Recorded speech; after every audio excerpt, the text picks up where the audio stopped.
I searched my parents' names on the dark web. The videos I found were horrifying.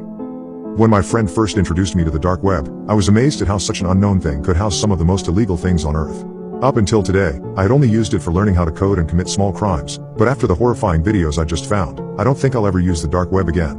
The videos were even worse than one time I saw someone getting done by a gorilla. Yes, I know, pretty strange. I first met my best friend Alex when a little bit after I got into high school. My parents had moved us to a new town and I had no friends. It was lonely at first, but I got used to it.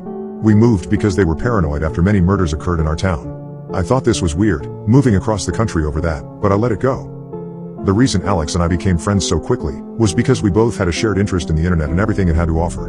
I was a gaming addict and a tier 3 Pokemon subscriber, while he was more of a coder and developer. 2 years later we were still best friends. But now, we were much older and smarter. Alex had discovered the dark web and he was obsessed with it. He pretty much spent every hour of the day on it, searching through anything you could imagine. There was nothing wrong with this, but one search he made was the biggest mistake of his entire life. I remember waking up to dozens of text messages from him one morning. This wasn't normal. Alex wasn't a very social person, and it was very hard to get words out of him. I opened my phone to see what he had messaged me. "Dude, Jack, you have to come over right now, this is important. Jack, please wake up, this is urgent. Where are you?" These were only some of the messages, but the rest were very similar, with them all being urgent, and that I needed to go to his house immediately. My parents were both at work still, so I went over to Alex's house. When I arrived, there were 4 cop cars parked in front of his house, and there were dozens of people in news vans standing out front. I made my way through the crowd and Alex's mother told the police to let me inside. I could see tears rolling down her cheeks as she opened the door. "What's going on, Mrs. Gonzalez?" I asked. "Alex missing," she said as she started crying. My heart sank. How could this happen? He had just texted me earlier that morning. That was when it hit me. What if he was trying to warn me? What if his text messages were related to his disappearance? Still in shock, I walked up to one of the detectives in the kitchen. "Is Alex going to be okay?" I asked. "Of course he is, he's going to be just fine. We're going to find him very soon," one of the detectives responded. Something about that response was off. It was like I knew he was wrong. Deep down I had this slight feeling that I wasn't going to see him ever again. I remembered the text messages, however, and pulled out my phone to show it to the detective. "He texted me this morning. What if this has something to do with him going missing?" I said swiftly. As he began reading them, his expression quickly changed. It was like it got worse. He told me they needed to keep my phone for now to investigate the text messages, and said they would give it back to me later. I stayed around the house for a while, not just because I missed Alex, but because I wanted to comfort his parents. They cared about me a lot, and it hurt to see them like that. His mother couldn't stop crying. Eventually, however, I went into Alex's room to see if I could find anything that might give a clue about why he went missing. I searched through everything, but I found nothing. But then I noticed something.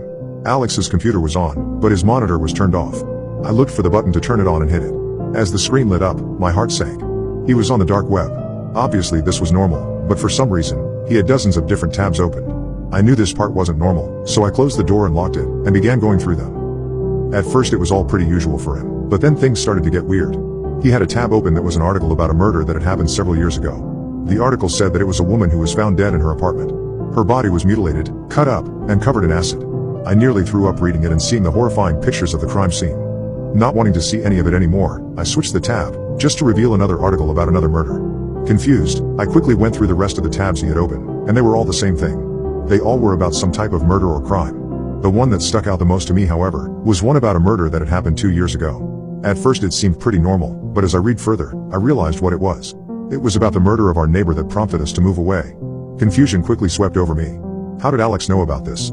I never told him about it, because to me, it wasn't that important. I figured it must have just been a strange coincidence, but then I saw the last search he had made on his computer. It was my last name. Horrified and confused, I quickly stumbled out of his room and back to the living room. "Is everything all right?" Alex's mother said, sniffing away her tears. "Yeah, I just need to go home for dinner," I responded. On the way home, so many questions and thoughts filled my mind. Why was he searching up my last name? Did he think that I had something to do with this? That must have been why he was texting me so frantically that morning. If only I could just explain to him that I didn't do anything wrong, but I couldn't. He was still missing, and I had to find out why. When I got home, I raced to my room and slammed the bedroom door shut and got on my computer. I loaded up my Tor browser and turned my VPN on. I knew what I had to do. I began typing in the letters of my last name, becoming more nervous after every letter. When I finally hit enter, nothing happened. It was just a blank screen.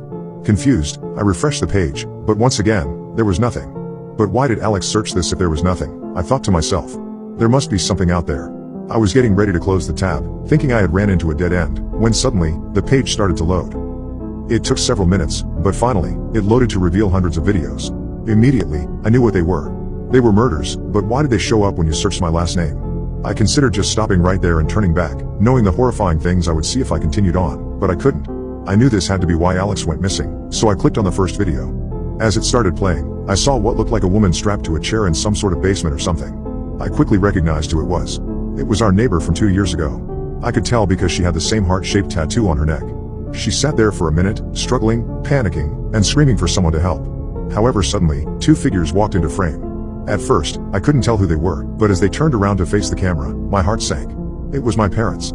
My father was holding a knife, while my mother was holding a small scalpel. They paused for a moment, before they started what was the most horrifying 5 minutes of my entire life. I watched as they cut her into pieces, and listened as she begged for mercy, screaming the whole time. Blood filled the room as she took her last breath.